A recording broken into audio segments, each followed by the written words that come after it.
என்ன பண்ணாலும் கண் திருஷ்டி போக மாட்டேங்குதா?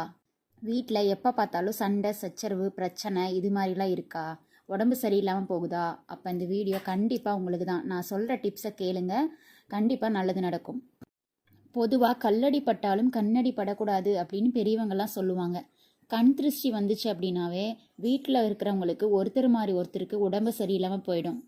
இந்த செய்வினை, ஏவல், பில்லி சூனியம், கண் திருஷ்டி, தீய சக்தி, எதிர்மறை சக்தி இதெல்லாம் அழிந்து ஓடுற மாதிரி ஒரு எளிய முறை இருக்குது.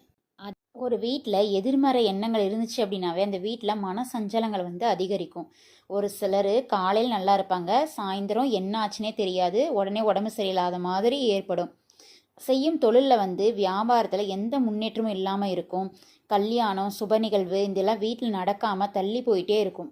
கண் திருஷ்டி நீங்கிறதுக்கு ஒரு சில பரிகாரம் இருக்குது. அது என்னென்ன பொருள் வச்சு பரிகாரம் பண்ணுறோம் அப்படிங்கிற வீடியோவை நான் டேக் பண்ணியிருக்கேன். கண்டிப்பாக மறக்காமல் கிளிக் பண்ணி பாருங்கள், ஃபுல் டீட்டெயிலாக இருக்கும்.